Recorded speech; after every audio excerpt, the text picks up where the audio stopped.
Okay, let's dig a little bit further into this hermeneutic connection, okay?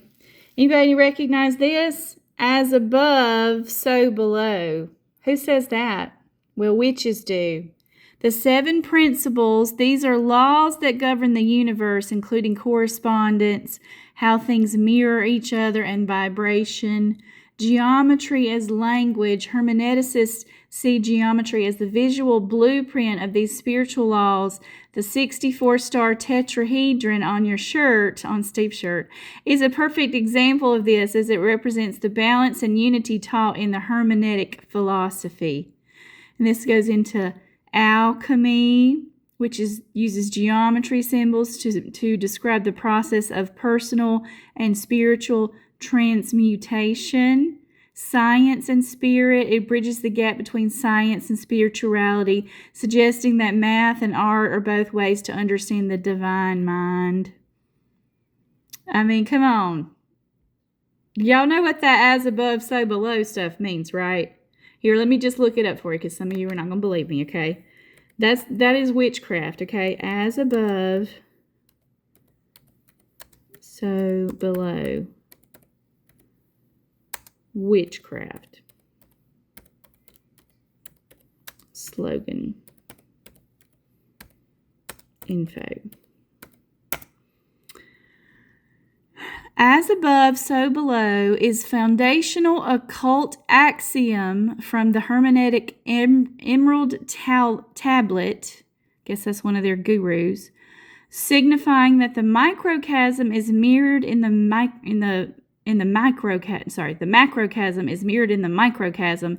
It means inner worlds reflect outer realities, connecting spiritual actions to physical results.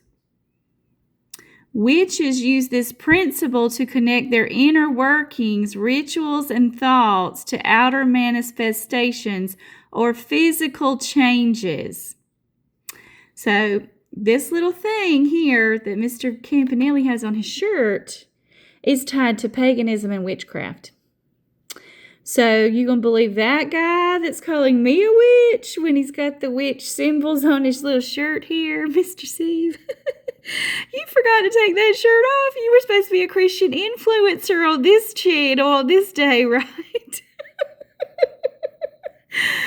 Listen, this is what happens when you go up against a prophetess. Because God's like, hey, look at that symbol on that shirt right there. Find out what that is, Christy. Tell him what that is. And so I did. And now you know. This is paganism. This is witchcraft. As above, so below is something that they put on their shirts. All the time you see it with these people that are practicing these witchcraft rituals. So Mr. Campanelli is involved in witchcraft. Okay? And what's their MO most of the time? They want to call you what they really are. Well, Mr. Campanelli's been calling me a witch. The one that's saying, you better get your heart right. You better get in this boat. This thing is leaving. You better not even be putting up a Christmas tree because that's paganism. And it stands for a phallic symbol with a bunch of balls all over it. You better not be painting any eggs because that was done with baby's blood. You better not be worried about these bunnies because that's a fertility symbol for orgies and stuff in the way that they think about this stuff.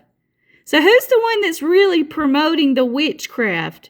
Well, not the girl over here that's saying don't even participate in Easter and Christmas because those things are pagan, all right? No, it would be him, this one with the witchcraft symbols on his sweatshirt. That would be the one that's the true witch and the one that's trying to call the real prophet a witch would be the real witch, okay? So there you go. You can believe me or you can believe Mr. Campanelli with his sacred geometry and his occult symbols on his little sweatshirts here. And you can decide, okay? Use your discernment to figure out what's going on.